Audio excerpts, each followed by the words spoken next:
తాకట్లో ఉన్న మీ బంగారాన్ని విడిపించి ఆ రోజు ఆన్లైన్ రేటుకి కొంటాం. Sharma gold company. అవినీతిని వేటాడే చోటే అక్రమార్జన సామ్రాజ్యాన్ని నిర్మించాడు. లంచగొండెలను పట్టించాల్సిన చోటే లంచాల లీకేజీలకు పునాది వేశాడు. సాధారణంగా ఐఏఎస్ ఐపీఎస్ అధికారులు కోట్లు సంపాదించారంటే అది ఒక వార్త. కానీ ఒక చిన్న హోంగార్డ్ ఏకంగా కోట్లకు పడగలెత్తాడంటే అది ఒక సంచలనం. విజయనగరం ఏసీబీ విభాగంలో శ్రీనివాసరావు అనే హోంగార్డు సృష్టించిన అవినీతి ప్రకంపనలు ఇప్పుడు ఏపీ వ్యాప్తంగా కళ్ళు బైర్లు కమ్మేలా చేస్తున్నాయి.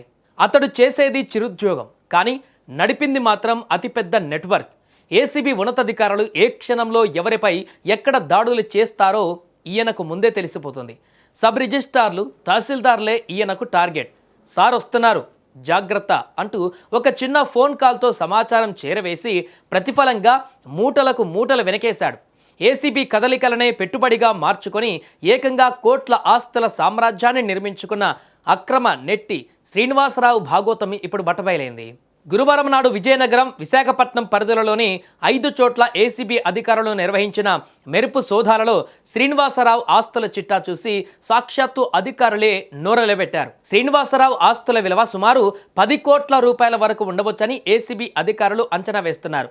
2 ఖరీదైన ప్లాట్లు, ఒక ఆర్సీసీ భవనం, 4 ఇళ్ల స్థలాలు, 23 సెంట్ల వ్యవసాయ భూమితో పాటు కేజీన్నర వెండి, 166 గ్రాముల బంగారం దొరికాయి.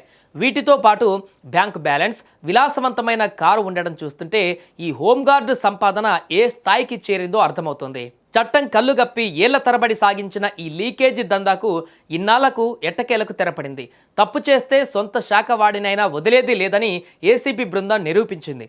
పలు ఫిర్యాదులు రావడంతో ఈయన్ని ఏసీబీ నుంచి పంపేసినా ఇంకా అక్కడ పనిచేస్తున్నట్లు కలరింగ్ చేస్తూ వసూలు కొనసాగించడం శ్రీనివాసరావు తెగింపుకు నిదర్శనం.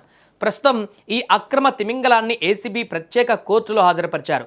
అయితే ఒక సామాన్య హోంగార్డ్ ఇంత సాహసం చేశాడంటే దీని వెనక ఉన్న ఆ అదృశ్య హస్తాలు ఎవరివి, ఇంకా ఎందరో పెద్దలు ఈ ఊబిలో ఉన్నారనేటువంటి కోణంలో విచారణ ముమ్మరం చేశారు. చట్టాన్ని రక్షించవలసిన శాఖలో ఉంటూ ఆ చట్టం కళ్ళకే గంతలు కట్టిన ఈ హోంగార్డు ఉదాంతం వ్యవస్థలోని లోపాలను ఎత్తిచూపుతోంది.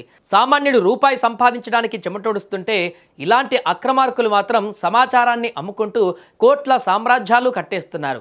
ఒక చిన్న స్థాయి ఉద్యోగి 10 కోట్ల ఆస్తులకు పడగలెత్తాడంటే ఇక మన వ్యవస్థలో అవినీతి ఏ స్థాయిలో పేరుకుపోయిందో అర్థం చేసుకోవచ్చు.